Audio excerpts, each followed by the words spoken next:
안녕하세요. 김기사의 전기 내비게이션의 김명진입니다. 지난 시간에 우리는 전선에 대한 여러 가지 정보와 전선의 종류에 대해서 공부를 해보았습니다. 이번 시간에 우리는 전선관에 대한 여러 가지 정보와 전선관의 여러 가지 종류에 대해서 공부를 해보겠습니다. 그럼 강의를 시작하도록 하겠습니다.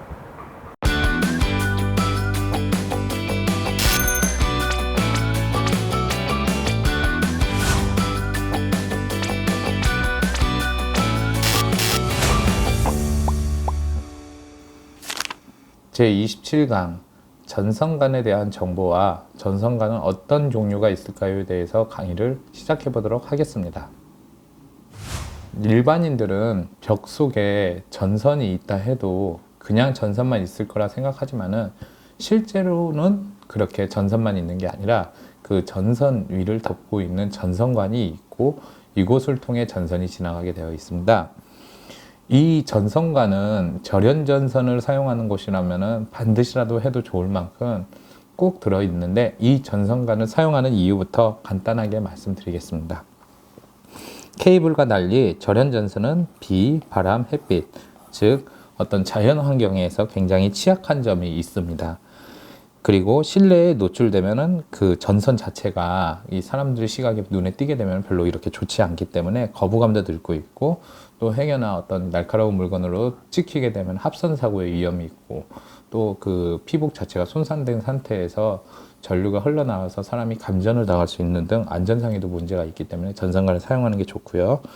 그리고 이제 그 전선을 단순히 그냥 벽 속에다 매입하게 되면은 그 구조체, 예를 들면은 뭐 콘크리트 벽이다 그러면 콘크리트 등으로 인해서 전선이 또 손상될 수도 있고, 이런 문제점이 생길 수 있기 때문에 전선관으로 한번 이렇게 전선을 보호해 주는 것이 중요합니다. 마찬가지로 땅 속에도 그냥 전선을 묻게 되면은 그 비가 오거나 이러면 땅 속으로 물이 스며들지 않습니까? 이런 물 같은 것, 습기 같은 걸로 인해서 또 전선에 문제를 일으킬 수 있기 때문에 전선관을 사용하는 게 좋습니다.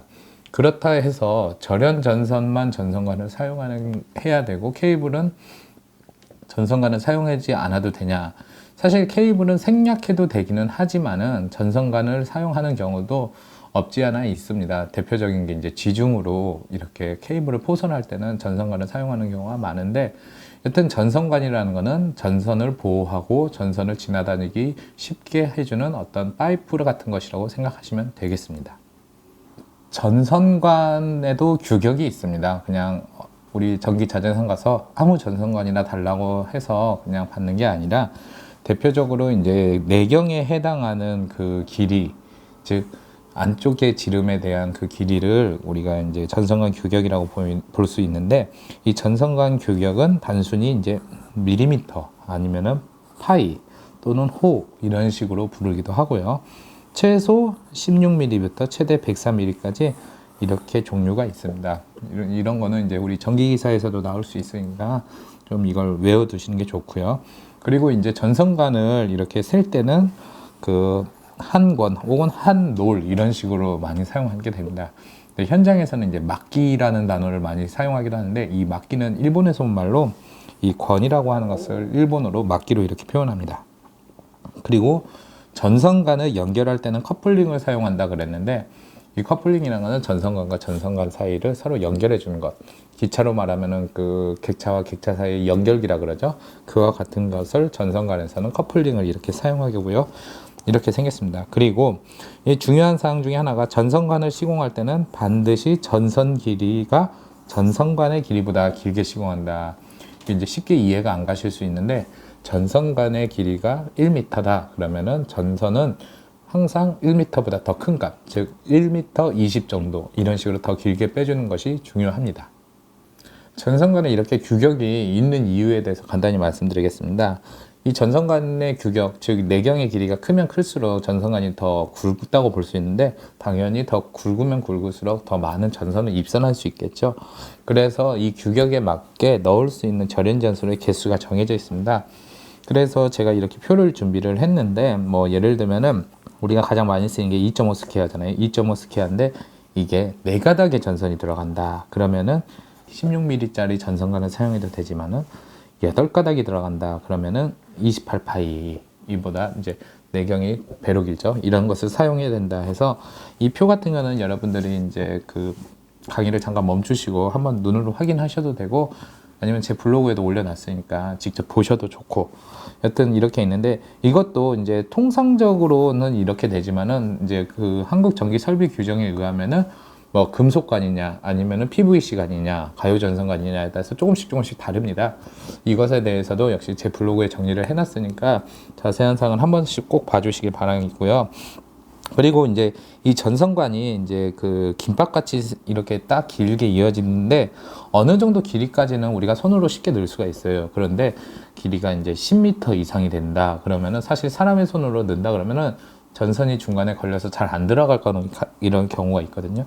그럴 때는 보통 이제 이 전선 이출선, 현장에서는 요비선이라고 많이 하는데, 이것을 통해서 미리 그 전선 일출선을 전선관에 넣고, 그리고 그 전선 일출선의 끄트머리와 전선을 연결을 해가지고 다시 이렇게 잡아 빼는.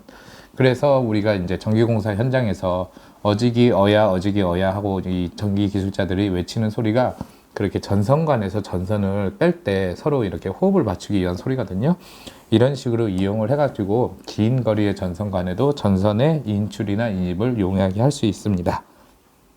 일반적인 전기공사 현장에서 많이 볼 수 있는 전선관은 그 가요 전선관이라고 해갖고 PVC 소재 혹은 난연 소재로 된 이 플라스틱으로 돼서 쉽게 구부러질 수 있는 주름관을 많이 사용하는데요. 사실 전선관은 이것만 있는 것이 아니라 금속관의 경우도 굉장히 많이 사용하고 있습니다. 다만 이제 일반 가정집에서는 잘 안 사용하고요. 좀 특수한 공정 같은 데, 산업 현장에서나 아니면 좀 인테리어를 꾸미는 가게, 이런 데에서는 많이 사용하게 됩니다. 그래서 이 절연전선을 건물 내부로 보낼 때 이렇게 특별한 경우, 뭐 화학성 그러니까 어떤 성질을 가진 곳이나, 아니면 이제 그 전선관을 벽속이 아니라 노출로 했는데 좀 이제 디자인 같은 것을 좀 예쁘게 보이게, 그런 어떤 파이프 같은 것을 이렇게 노골적으로 보여주는 경우, 이럴 때도 시공하는 경우가 있습니다. 여기도 제가 이제 그 재작년에 갔던 어떤 그 사무실인데, 이렇게 전선관을 속에다가 이렇게 그 묻는 게 아니라 노출로 이렇게 빼면서 깔끔하게 이렇게 금속관으로 시공을 해가지고 나름대로 또 돋보이는 효과를 준 건물도 있더라고요. 당연하지만 금속관 같은 경우는 일반 그 가요전선관에 비해서 자재비도 비싸지만은 훨씬 이 품도 많이 들기 때문에 공사 비용이 많이 올라가게 되는 것도 있습니다. 그리고 후광전선관과 박광전선관으로 전선관은 구분할 수가 있습니다. 그래서 이 전선관의 규격을 보면은 후광전선관 같은 경우에는 짝수로 되어 있고, 박광전선관 같은 경우는 홀수로 되어 있고, 뭐 이렇게 돼서 단순히 짝수 홀수로 구분하나 그러겠는데, 그게 아니라 후광이라는 거는 두터울 후자를 쓰고, 박광의 박은 얇을 박을 씁니다. 즉 전선관 자체의 재질이 두껍게 돼 있냐 얇게 돼 있냐는 거의 차이인데, 당연하지만은 두꺼운 후광 전선관 같은 경우는 높은 강도의 배관 작업이 있거나 폭발성, 부식성 가스가 있는 경우에는 후광 전선관을 사용하는 거고, 그런 특수한 경우가 아닌데 전선관을 쓰고 싶다 그러면은 이제 좀 취급하기가 용이한, 즉 공사하기가 좀 쉬운 박광 전선관을 이렇게 사용한다고 보시면 되겠습니다. 금속관을 이용해서 전기공사를 할 때는 주의사항이 몇 가지가 있습니다. 왜냐하면은 전류라는 것은 이 금속 소재에서 흐를 수 있는데, 만약에 금속관 안에 있는 절연전선에서 피복이 손상이 돼갖고 전류가 새는 상황이다. 근데 그 관이 금속관이라면 금속관 전체로도 전류가 흐를 수 있는 매우 위험한 상황이 올 수 있겠죠. 그래서 주의할 것으로 첫 번째가, 금속관 안에서 전선의 접속 작업을 금지합니다. 본래는 모든 전선관 안에서 이렇게 그 전선을 중간에 이렇게 연결하는 것이 금지가 되는데, 금속관 같은 경우에 특히나 강조가 되는 게, 원래 이렇게 접속하는 부분은 그냥 생으로 있는 경우보다 이 절연 상태가 약합니다. 약한 상태에서 행여나 이제 전류가 샜다 그러면은 금속관으로 바로 번져서 큰 사고가 날 수 있기 때문에 절대로 금지를 하고요. 그리고 서로 굵기가 다른 전선을 이용한다. 예를 들면 뭐 2.5스퀘어가 있겠고, 그리고 뭐 4스퀘어가 있겠고, 이러면은 금속관 내 단면 지역의 32% 이내를 입선한다. 이 얘기가 무슨 얘기냐면은, 금속관에 이렇게 단면을 보면 동글게 있지 않습니까? 여기에 32% 이내, 그러니까 많지 않죠. 절반도 안 되죠. 그러니까 꽉 채우지 말고 충분히 여유 공간을 놓아서 이렇게 해라. 이 정도로 32%로 해라. 그런 얘기고요. 그리고 금속관을 벽에 지지할 때는 새들이라는 것이 이제 우리 공사 현장에서 많이 보실 수 있을 거예요. 어떤 거냐면은, 자, 대충 이렇게 생겨갖고, 여기 이렇게 나사가 딱 있어서, 금속관이 이렇게 딱 통과한다. 그러면은 이 중간에 이렇게 바꿔주는.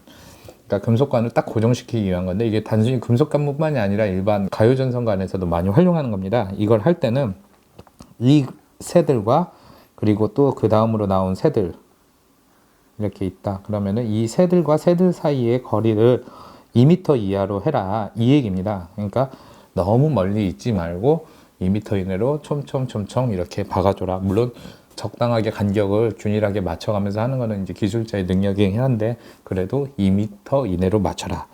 그리고 금속관을 구부릴 때는 이 내부 반경은 관 내경의 6배 이상이다. 이 얘기가 무슨 얘기냐면요, 당연하지만은 직선으로 쭉 뻗다가도 어떤 건물의 끝부분이나 에서는 이 금속관도 휘어야 될 일이 있습니다. 이때 휠 때 이 내부 반경이라는 것은 결국 이 관 내경의 6배 이상. 그러니까 여기 길이가 몇이냐? 그러면 예를 들면은 뭐 16mm다. 그러면 16mm에 6배면은 96mm죠. 이 길이를 최소한도 96mm 이상. 그러니까 충분히 꺾어라. 왜냐? 이 금속관을 이렇게 충분히 길이를 주지 않고 꺾게 되고 급하게 꺾게 되면은 그 안에서 전선이 제대로 들어가지도 않을 뿐더러 전선 자체는 원래 이렇게 느슨하게 꺾이는 게 좋지, 급격하게 꺾이게 되면 그 급격하게 꺾이는 부분에서 열이 많이 발생하거든요. 근데 이 열이 많이 발생하게 되면 이로 인해서 피복이 손상될 수 있고 전기 사고의 원인이 될 수 있기 때문에 마치 기차가 곡선을 통과하는 것처럼 충분히 이렇게 나디안을 여유를 갖고 이렇게 해라. 그래서 최소한 6배 이상의 길이를 갖고 꺾어라. 이런 이야기입니다. 금속관도 좀 나름대로 다양한 종류가 있습니다. 먼저 강제전선관이라 했는데, 이 강제전선관이라는 것 자체가 강철로 제작된 전선관, 즉 스틸 전선관을 말합니다. 근데 이제 이 금속관 같은 경우도 금속 재질 자체가 녹이 슬기 때문에 이 용융 아연 도금으로 이렇게 겉표면을 이렇게 해서 녹을 이제 최대한 방지를 합니다. 그렇다 해서 녹이 안 쓰는 건 아니지만은 일반적인 상황보다는 녹이 훨씬 덜 쓴다. 그렇게 볼 수 있고요. 그리고 후강 및 박강 전선관으로 이렇게 구분되면서 이 한 롤이라기보다는 이제 한 권이 되겠죠. 직선을 쭉 뻗어 있으니까 그 길이는 3.66m로 동일하게 이렇게 출시가 됩니다. 그리고 스테인리스 스틸 전선관 같은 경우는 여기 우리가 많이 들었을 겁니다. 스테인리스라는 것 자체가 이제 녹이 설지 않는 그런 건데, 그런 전선관으로 당연하지만은 이런 전선관은 부식도 강하고 코팅도 잘 돼 있고 뭐 내구성도 좋고 모두 다 좋습니다. 그런데 가격이 기존에 있는 강제 전선관에 비해 12배나 비쌉니다. 그러니까 상당히 고가이기 때문에 잘 활용은 하지 않지만은 절대로 녹이 설어서도 안 되고, 또 이때 반짝반짝한 걸로 인해서 뭔가 좀 인테리어 효과를 더 주고 싶거나 이럴 때는 사용할 수가 있죠. 박광전선관은 없이 후광전선관만 있고, 역시나 길이는 3.66m로 동일하게 이렇게 출시가 되고 있습니다. 금속관 중에서 이 PE 라이닝 스틸 전선관이라는 것을 이렇게 많이 접하기 어려우신 분들이 많을 거예요. 왜냐하면은 상하수도 정수장 이런 데 같은 경우에도 계속 화학양품 같은 걸 많이 쓰죠. 화학공장 같은 경우 다 공통점이 있다면은 전부 다 이제 철의 부식을 각중시킬 수 있는 화학양품을 많이 사용하는 건데, 그렇다 해서 전선관을 쓸 때 반드시 금속관을 써야지만 최대한 녹이 안 설 수 있는, 이 화학적인 작용에 의해서 녹이 안 설 수 있는 환경에서 사용하는 거라서 일반인들은 보기가 어렵습니다. 재질은 일반 강제전선관인데 그 표면에다가 합성 수지제 소재인 폴리에틸렌 자체를 또 한번 입혀 가지고 이렇게 전선관에 쉽게 말하면 피복을 한번 또 입힌 겁니다. 우리 전선같이. 그래서 최대한 녹을 이렇게 막을 수 있는 것이고요. 그리고 당연하지만 이 정도로 이게 튼튼하게 만들었다 보니까 반영구적으로 사용할 수 있을 정도로 내구성이 매우 좋습니다. 그리고 역시 박강전선관은 없이 후광전선관, 아까 말씀드렸다시피 특수한 환경 같은 데서 사용할 수 있는 굵은 전선관을 말한다 그랬죠. 그것만 나왔고 길이는 3.66m로 출시되고 있습니다.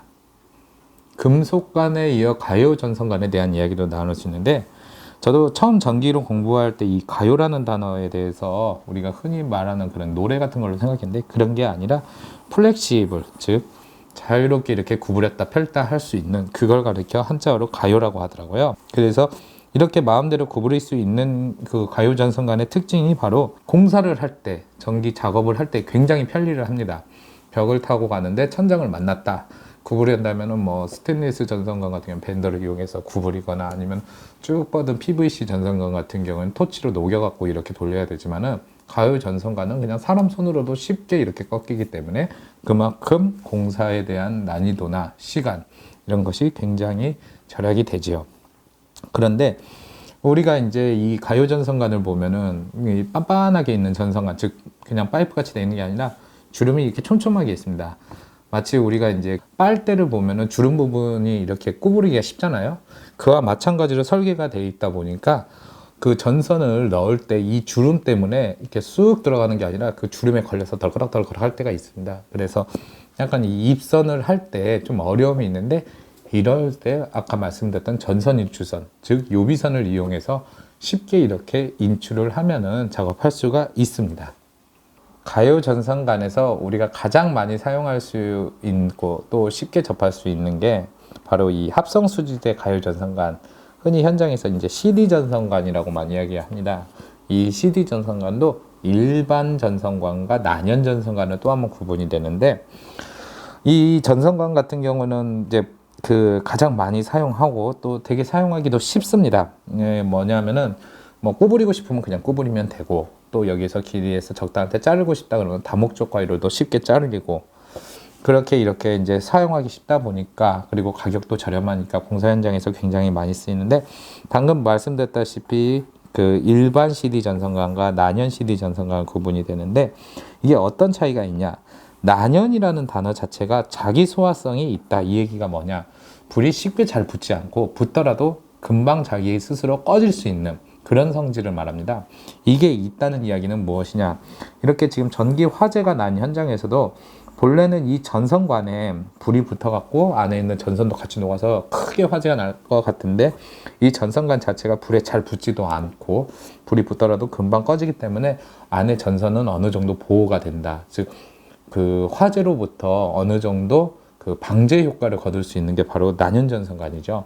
반면에 일반 CD 전선관 같은 경우는 그 석유화학 성분인 PVC를 그대로 이용하기 때문에 불을 붙였다면 그 비닐에 불 붙는 것처럼 불똥이 뚝뚝 떨어지면서 쉽게 불이 붙게 됩니다. 그런데 왜 이렇게 모두 안전하게 난연 전선관을 사용하면 되는데, 왜 일반 전선관을 만들어서 불에 잘 붙는 재질을 만드느냐, 이렇게 의아하게 생각하실 수 있어요. 저도 처음에 그렇게 생각했는데, 그 이유가 있는 게, 일단 난연 전선관이 일반 전선관 대비 비싼 것도 있지만은 그 벽 재질 자체가 예를 들면 뭐 목재로 되어 있는 식으로나 뭐 이러면은, 아니면 스티로폴로 되어 있거나 이러면은 불에 잘 붙는 재질이야. 이런 재질에서는 반드시 난연 전선관을 써야 되는데, 콘크리트나 석재 같이 불에 안 붙는 재질이다 그러면은 굳이 난연 전선관을 사용하지 않아도 애초에 그 벽 구조체 자체 때문에 불이 안 붙잖아요. 그렇기 때문에 이건 공사 용도에 맞게 사용하라. 그러니까 가격이 좀 더 저렴한 일반 전선관을 사용해도 무방한 환경이다 그러면은 사용해도 된다, 이렇게 보시면 되고요. 그리고 원래는 2021년부터 한국전기설비 규정에 의해서 그 천정의 이중천정, 즉 반자에는 반드시 이런 우리 가요 전선관을 사용하지 못하게 돼 있었는데, 현장에서 굉장히 이로 인한 혼돈이 많이 오게 됨에 따라서 2022년부터는 그 천정예로 지나가는 뭐 조명선이나 아니면 콘센트선 같은 것은 모두 이제 뒤에 말하는 프레시브 전선관을 사용하게 된다는 점 꼭 알아두시기 바랍니다. 좀 전에 제가 그 이중천장, 즉 반자에서 사용하는 그 전선관을 플렉시블 전선관을 사용해야 된다 그랬는데, 이것도 얼핏 보기에는 굉장히 그 PVC 합성 수지재로 만든 전선관과 비슷한데, 단지 재질이 금속재로 되어 있습니다. 금속재로 되어 있다는 얘기는 달리 말하면은 불에 잘 안 붙는다는 이야기죠.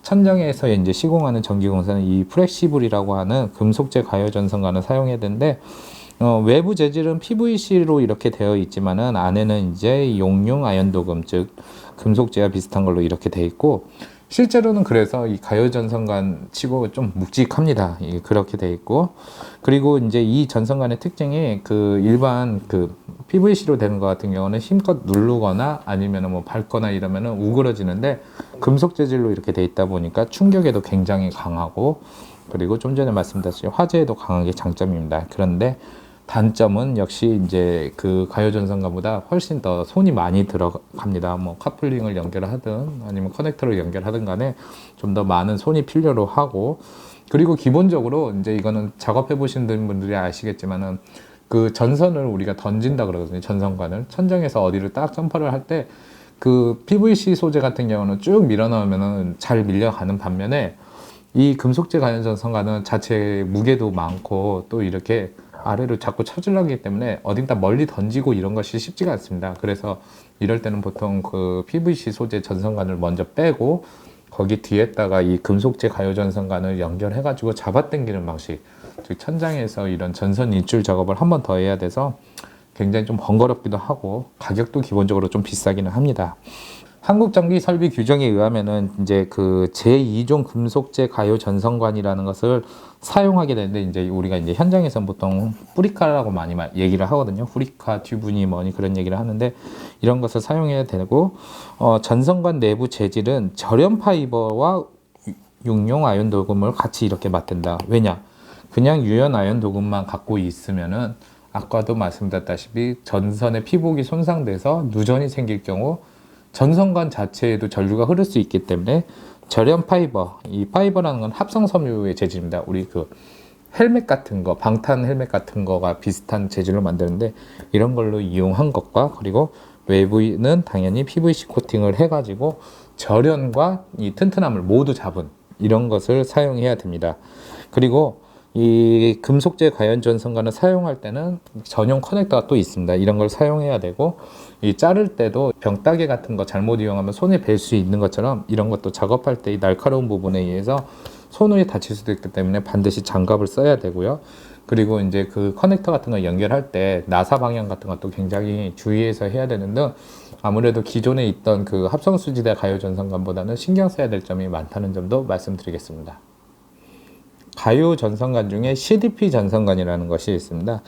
기존에 있는 그냥 합성수지대 전선관의 이 주름관 대신 그냥 이제 쭉 이렇게 길게 연결되어 있는, 그래서 특별하게 이게 구부릴 필요도 없는, 근데 물론 안 구부러지는 건 아니고 이제 살짝 구부러지긴 하는데, 이런 것도 있고요. 이런 것은 이제 보통 이제 그 공원 같은데 땅 속에 이렇게 그 가로등이나 아니면 뭐 공원 시설물에 전기 공급할 때 이렇게 사용하는 것으로 일반 건물에서는 쉽게 볼 수는 없고요.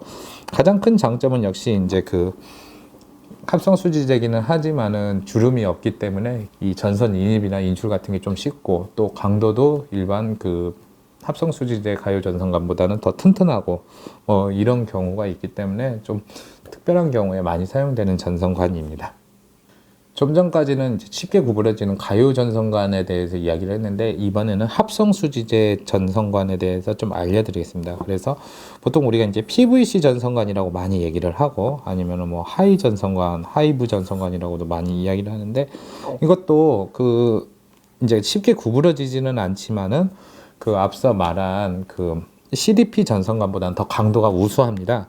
그리고 전기 절연성도 좋고, 난연 소재, 즉 화재 같은 거에 대한 파급 같은 것도 적기 때문에 사용하는 전선관이고, 그래서 이런 것을 사용하는 게 있는데, 뭐 예전에 지어진 집 같은 경우에도 실제로 이렇게 PVC 전선관을 이용한 경우가 많습니다. 이것도 뭐 안 구부러지는 건 아닙니다. 구부리려면은 이제 토치로 그 구부리고자 하는 부분에 열로 충분히 녹이고 나서 이렇게 구부리는 방식을 하는데, 사실 시공이 굉장히 까다로워서 요즘에는 많이 사용하지는 않지만은 그래도 이 튼튼한 강도 때문에 이제 사용하는 것도 있다는 점 알려드리겠습니다. 그리고 우리 이제 그 지중화가 되는 지역, 즉 그 거리에 전주가 없는 지역은 땅 속으로 이렇게 전선이 다닌다는데, 그때는 일반 절연 전선이 아니라 굵은 케이블이 다니겠죠. 근데 이 케이블 같은 경우도 그냥 케이블을 땅에다 딱 묻는 것이 아니라 전선관을 사용해서 묻는데, 그때 사용하는 전선관이 바로 ELP 전선관, 이제 그 어느 책에서는 FEP 전선관이라고 많이 하는데, 이런 것을 이제 이렇게 이용을 하게 됩니다. 그런데 이 ELP 전선관의 가장 큰 특징은 전선관에 이렇게 이제 철사같이 심이 나와 있는데, 이 철사 같은 심 자체가 일종의 아까 말한 전선 인출선, 즉 요비선 역할 같이 쭉 잡아 당기면은 이 케이블을 쑥쑥 당길 수 있게 이렇게 만든 것입니다. 그러니까 이제 아예 그 전선관 안에 전선 인출선이 들어 있는 거죠. 그래서 이 케이블 같은 거, 특히 지중화를 할 경우에는 굉장히 그 어떤 그 연장거리가 길 텐데, 그 충분한 그 길이에서도 뭐 사람이 잡아 당기는 건 아니겠죠. 윈치 같은 걸 이용해 잡아 당길 때 아예 전선 유출선이 있어서 좀 작업하기가 용이하다는 점, 그러니까 기본적으로 심어져 있다는 점이 가장 큰 장점이고, 또 하나는 그 자체의 안정성도 뛰어나고 전선간의 어떤 부피에 비해서 굉장히 무게도 가볍고 가격도 저렴하기 때문에 시공할 때도 상당히 경제적인 점이 있습니다. 지금까지 전선간에 대한 이런저런 이야기를 해봤는데요. 간단하게 실무 영상을 통해서 전선간에 대해서 좀 더 알아보겠습니다.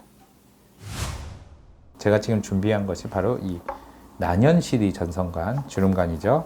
그리고 다목적 가위, 그리고 이지 스트래퍼, 그리고 이게 전선간을 연결할 때 쓰는 카플링, 그리고 절연 전선간, 이 두 가닥을 이렇게 준비를 했습니다. 먼저 제가 아까 말씀드렸다시피 이 전선간은 굉장히 절단이 용이합니다. 어려울 거 없이 이렇게 다목적 가위로 조금만 힘만 주고 잘리면 바로 이렇게 잘리죠. 이렇게 잘리기 쉽다는 점도 있고, 또 한 가지 이 전선간을 이용할 때 주의할 점이, 이렇게 절연 전선이 있다 그러면은 반드시 전선간보다 길이가 더 길어야 된다, 이 얘기입니다. 즉 이런 식으로 하고 이쪽에 뭐 콘센트나 스위치 아니면 부하를 걸어도 상관이 없다는 점. 그리고 이렇게 전선간 안에 있는 부분에서 절단이 돼 있다. 예를 들면은 이렇게 뭐 전선이 잘려 있는데 여기 이게 이제 전선간 속에서 이렇게 잘라져 있어서 이 속에서 접속을 하는 경우가 있어서는 안 된다는 것. 특히 금속관 같은 경우에는 절대로 이 안에서 연결을 할 게 아니고 이렇게 연결을 해야 되는 상황이 있으면은 박스라고 하는 곳, 그곳을 통해서 이렇게 서로 접속은 하면 하되 전선간 안에서는 절대 접속을 해서는 안 된다는 점을 꼭 알아두셨으면 좋겠습니다.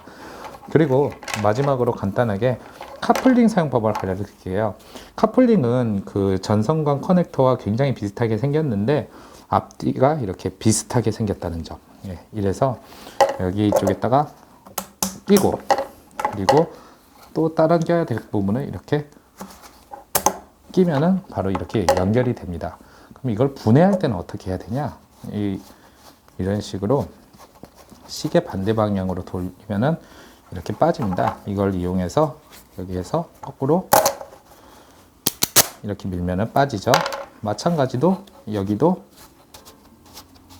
비슷하게 이렇게 돌리고, 여기를 이렇게 이제 빼야 되는데 이렇게 길게 빼기는 힘들다 그러면은 해당 부분에서 가까운 데 쪽에다가 다시 한번 자르고, 그리고 이렇게 밀어 넣으시면은 쉽게 빠지게 됩니다. 그래서 이 카플링 같은 경우는 그 다시 이렇게 재활용을 할 수도 있다는 점.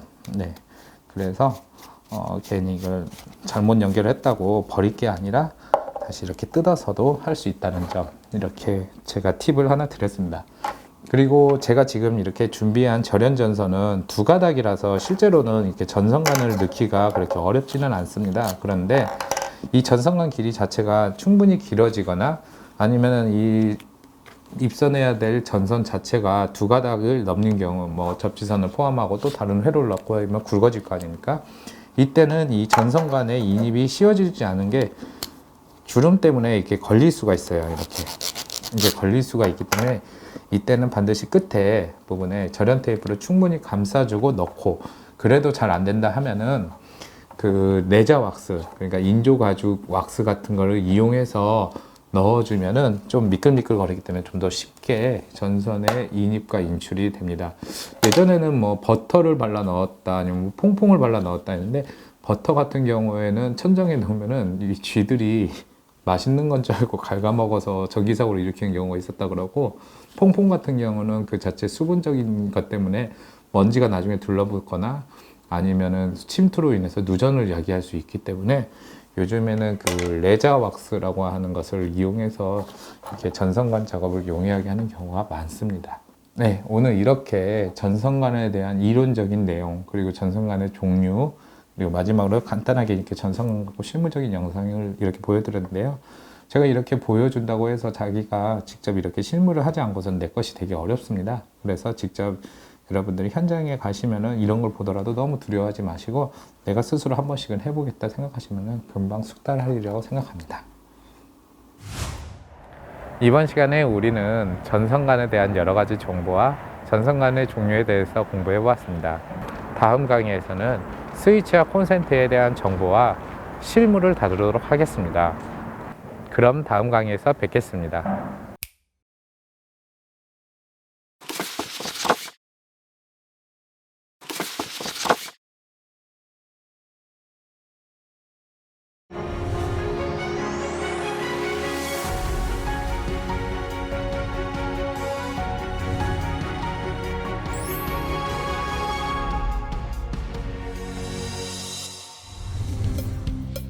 2022년도 개관을 목표로 추진 중인 스마트 전기안전 AI 센터는 국내 유일이자 최초의 전기공사 중심 안전체험관으로 전기기술자뿐만 아니라 특성화고 등 일반인들에게까지 전기안전의 인식을 제고할 수 있는 다양한 체험 프로그램을 제공하게 됩니다.